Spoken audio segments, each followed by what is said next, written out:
Hey guys, so today I was going over the Joe Rogan podcast with Poilievre, and I just wanted to go over a few clips because there were a few instances where I felt like Poilievre could have elaborated a bit more, and there were a couple of instances that I don't know, I felt like not enough was said on the matter. So I'm gonna share those clips now and then add my little commentary in between. And I love Canada. Like I just say, I don't go up there anymore, but it's because I think the government went horribly wrong over the last X amount of years. But the people are amazing. It's like I've always said that Canada has like it's like America with like 20% less assholes. Like every time I would go up there, I'm like, people are so nice. They're, It they're is like the true. nicest people, Yeah. and I think that's part of what went wrong for Canada is that people are rule followers, and they're trusting and kind people, and this wolf in sheep's clothing snuck in and was pretending he was a sweet guy and passing all these crazy laws. And just when we saw what happened with COVID, with what happened with the truckers and people's accounts getting shut down for donating to the truckers, like the whole thing was so concerning because it's our Canada was like a part of America almost. I mean, you're a different country, but it's like you should be able to go over there with just a driver's license. So here I think this happened after they had their little podcast, but the liberals now under Carney decided that they want to appeal the ruling against the use of emergencies act to the Supreme Court. They've already appealed this, I believe, two times. And now, as of March 17th, they're writing that Prime Minister Mark Carney's government filed its application for leave to appeal to the Supreme Court of Canada on Tuesday in hopes that the highest court in the land will overturn two earlier decisions that ruled the use of the Draconian Act was unjustified as a way to stop the protests. So I don't blame Rogan for not wanting to come to Canada. Like he used to be left wing. A lot of people, I believe, used to be left wing. Now he's more right wing or center, and people treat him as if he's like some kind of Nazi. They do the same thing with Polyev. They were equating Polyev to Trump during the election and saying that he's Trump 2.0. Now, I don't have a problem with Trump, but Polyev is more like Nigel Farage, in my opinion. He's afraid to offend people for fear they're gonna call him a Nazi or racist or something. And I do think that because of his mental block there, he doesn't want to push as hard as he should in certain categories. There's just so many things that concern me. One of the things that really concerns me is this assisted suicide thing. That 1 in 20 deaths in Canada is now assisted suicide. That's insane. Well, listen, my view is that people should have the choice, but the concern we have is the suggestion that it would be offered to kids or Right. offered to people whose only condition is mental illness. Right. I don't Yeah. agree with that. My concern as well. I mean, there was a kid recently in Canada, and he did it for seasonal depression. I'm sure you're aware of that case. I am. Like, who allowed that to happen?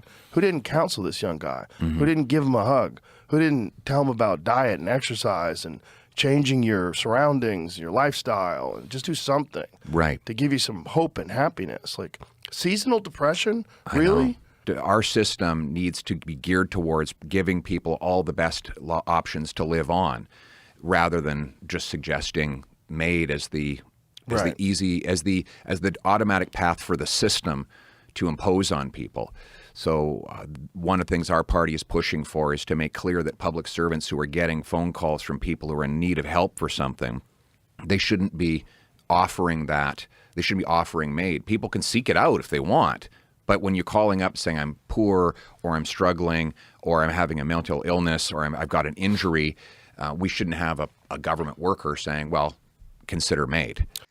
I want to get into a few examples of coercion that Poilievre alludes to, but he didn't really go into much detail here.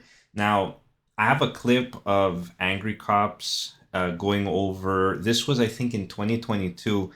There were multiple instances where the VA of Canada was suggesting maids instead of assisting these veterans with what they were reaching out to the VA for. There's also a couple other cases to go over, like recently.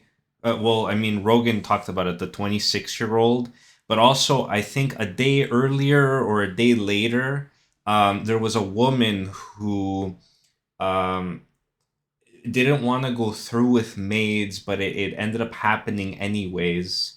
And that's being reviewed now as well. So it's just a big fucking shit show. Like, uh, I'll read the details to you guys in a bit, but it's disgusting. Have I don't want to go into too much detail, but I have a couple of people that I know that have talked about maids, like using maids, and they're not terminally ill by any means.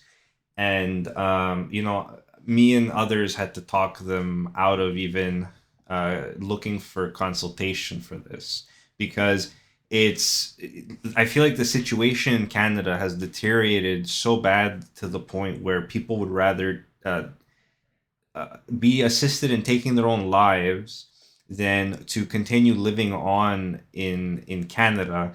And for a lot of people that have trouble making ends meet, it's not even feasible to consider moving. You're just kind of stuck here. The people that can leave and flee the country are usually those that have money, right? And unfortunately, we take in a lot of refugees here, but Canadians themselves are not considered refugees. The people that are coming into this country get treated better than the citizens, and we don't have any place we can flee to because no other country considers Canadians as refugees. So we're just kind of stuck in our situation. Retired Corporal Christine Gauthier, who has been trying to get a wheelchair ramp installed at her home for the past 5 years, testified that a caseworker told her that they would give her assisted dying, even offering to supply maid equipment for her. Gauthier said the offer for maid came during a phone call with the VAC caseworker where she was describing her deteriorating condition. In case you didn't pick up on that, after 5 years of still not putting in a wheelchair ramp to her home, a injured veteran was offered maid, medical assistance and assisted suicide. Why spend $1,200 on a fucking 2x4 and a couple pieces of plywood when you could just off somebody and never have to worry about them again? Holy fuck. I mean, that's just fucking sad. The fact that we're so mismanaged as a country, our only growing sector right now is the public sector, and they can't figure out how to build a ramp for a veteran at their house. They rather kill this woman than go and build a ramp for her. I mean, it's disgusting. My outrage at these situations feels downplayed in the clip with Rogan. Like, Poilievre should be more angry about this situation. I think he's a little, as much as I like him, I want to be fair and criticize things that I see. As much as I like him, I think he's too optimistic about our situation, whereas a lot of the people that I talk to are a lot more pessimistic about the situation that's going on here in Canada.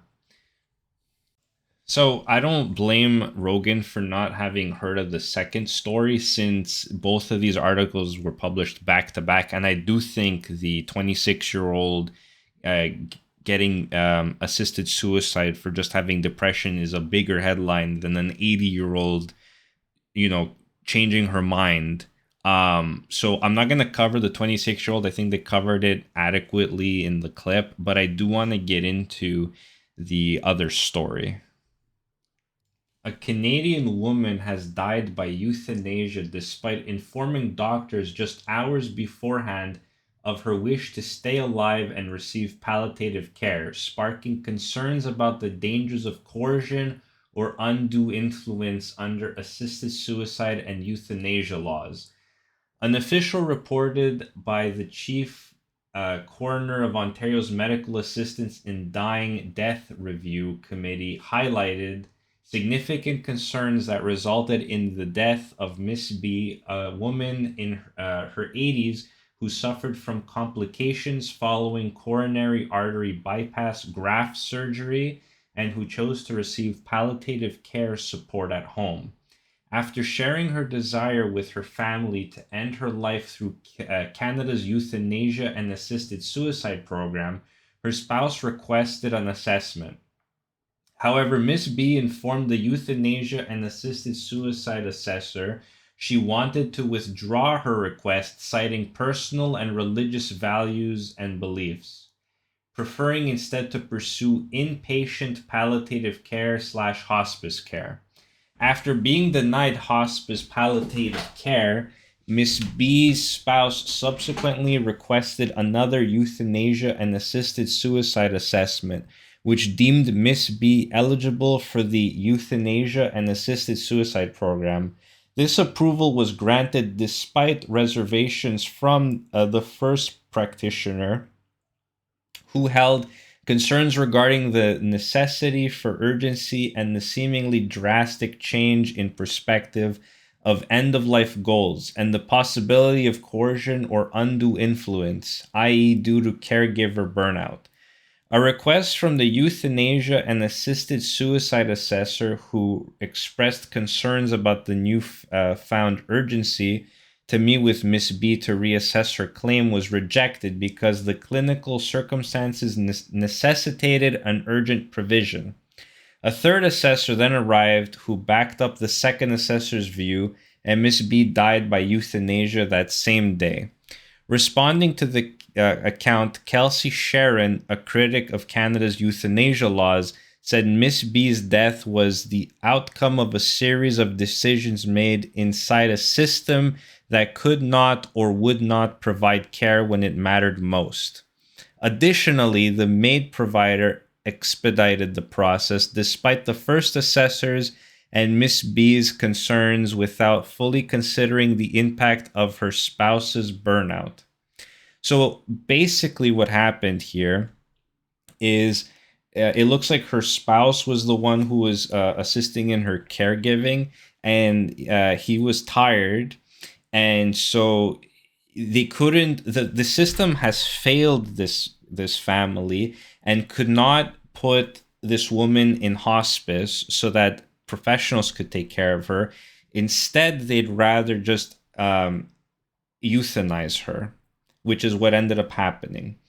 This is unacceptable behavior. It's disgusting. The fact that we have free healthcare, and quote unquote free healthcare, and I keep hearing people tout how our system is so much better than the US, when the wait times to go to the hospital to see a doctor or a specialist are insane. It like 6 months, 8 months. I just to go get looked at for the first time for an issue I was having, it took 8 months to get a doctor, because after COVID they completely fucked the system over here, and you could only apply online. You can't go to a clinic and get an appointment. You have to register online.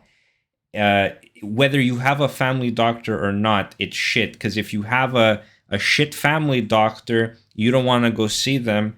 The whole system is just fucked. There's a giant wait list to get a family doctor now too. It's some people have been going on 3 to 5 years trying to get a family doctor, but instead they'd rather just kill everyone. We're giving a lot of money to fake refugees, people who come in and don't they're not actually fleeing danger. Like, I love real refugees. My wife was a refugee, but I have no time for people who are pretending, but they're not really. And what So do I you look at mean by that. pretending to be a refugee? How are they doing this? They're not actually endangered in their home country. So they've come to be declared themselves as students, and then wanting to stay, declaring a refugee status. Oh, and this is common? Yeah, It's just it a happens. loophole? It happens, and I mean, they just want to have a better life. So I don't begrudge them as people, but we can't spend money on enhanced social services, advanced programs that we as Canadians don't get for Right. people who are not paying into. So the you're not system. opposed to them being there. You're opposed to them getting Well, Canadian I'm welfare. opposed to them. If they're not real refugees, they shouldn't be brought in as refugees. I think we have to distinguish between those people who are actually in danger in their home country, which is the definition of a refugee, and someone who just wants to come in excess of their proper Is immigration this stream. that common that it's actually affecting our economy? Right now, it's a challenge because we had a big number of international students and temporary foreign workers that came in very large numbers in like 2 or 3 years. We were bringing in about 1 million people a year, which in America's terms would be 10 million, like just if you're doing per capita. And it really caused a housing shortage, like some places where you have 26 of these students living in one basement. So we're trying to unwind that now. And how do you do that? Well, when their work permit and their visitor visa runs out, then we have to encourage them to head back lawfully. Right. But you don't want to do it ICE style. No, I don't think we need to do that. I just think we have to be orderly and lawful about it. Well, you see, here's another area where I disagree with Mr. Poilievre, because I do think we should do it ICE style. They're going through the system methodically, and they're checking for people who are here legally.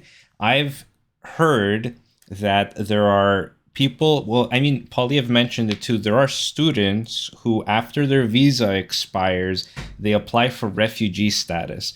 The thing that he doesn't mention here is that they were keeping their benefits while they were in the application for refugee status. And as you can see here, by this post that Ryan made in 2024, people who are claiming refugee status are getting $81,000 a year.